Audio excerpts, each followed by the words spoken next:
যে জিনিস একবার খেতে যদি স্বাদ লাগে সেই জিনিস কিন্তু বারবার খেতেও স্বাদ লাগে, বারবার খেতেও কিন্তু সেই জিনিস ভালো লাগে। তো ডিম চিংড়ি আমি আগের দিনও রান্না করছি, এর আগেও কিন্তু অনেকবার রান্না করছি। আমার কাছে কিন্তু ভীষণ ভালো লাগে। ডিম দিয়ে চিংড়ি মাছে না দিয়ে নারকেলের দুধ দেবো না করলে কিন্তু অনেক ভালো লাগে। যারা খাইছে আসলে তারাই বুঝবে যে কত মজা লাগে। তা আজকে একটু মজাটা বাড়িয়ে দেওয়ার জন্য চাকচাক করে বেগুন কেটে দিচ্ছি।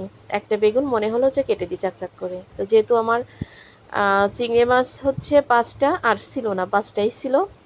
তো এখানে ডিম দিচ্ছি 8টা, দিয়ে সুন্দর করে ডিমগুলো সেদ্ধ করে রেখে দিলাম। রেখে দিয়ে হচ্ছে মশলা কষাই নিলাম। আগে তেলে মশলা কষাই নিয়ে তারপর হচ্ছে এই যে একদম প্রথম যে নারকেলের দুধটা সেটা দিলাম। এটা দিয়ে কিন্তু একদম পুরা তেল ফুটাই ফেলতে হয়। দেখেন একদম শুকনা শুকনা তেল ফুটে গেছে কিন্তু। আর এই যে আমি এখানে 5টা চিংড়ি মাছ দিয়ে দিলাম। যেহেতু চিংড়ি মাছ কম এই জন্য সাথে ডিম, আর এমনি ডিম দিয়ে চিংড়ি মাছ দেবো না করলে আমার কাছে ভালো লাগে। বাকি যে নারকেলের দুধটুকু ছিল সেটুকু কিন্তু দিয়ে দিলাম। আসলে নারকেলের দুধ দিয়ে যাই রান্না করেন তাই কিন্তু ভালো লাগে। তো নারকেল পাবেন কোথায়? আমি 4টা নারকেল কিনেছি, 150 টাকা করে এক একটা নারকেল। তো আমার 4টা নারকেলই কিন্তু শেষ।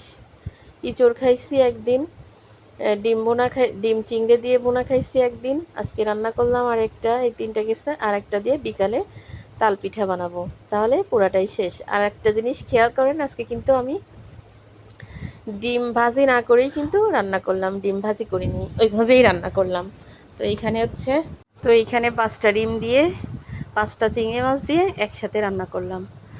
তো 5টা না, এখানে আসলে 7টা ডিম সেদ্ধ করেছি রান্না করার জন্য। এখানে 5টা ছিল হচ্ছে দেশি মুরগির ডিম, আর 2টা ছিল হচ্ছে হাঁসের ডিম। তো 2টা ডিম এই দেখেন সেদ্ধ করতে গিয়ে ভেঙে গেছে, এই জন্য আমি আর দেইনি।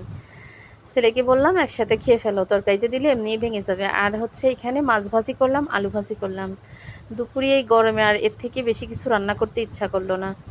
আসলে রান্না করতে মাঝে মাঝে, মানে সব সময়ই তো করি, মাঝে মাঝে শরীর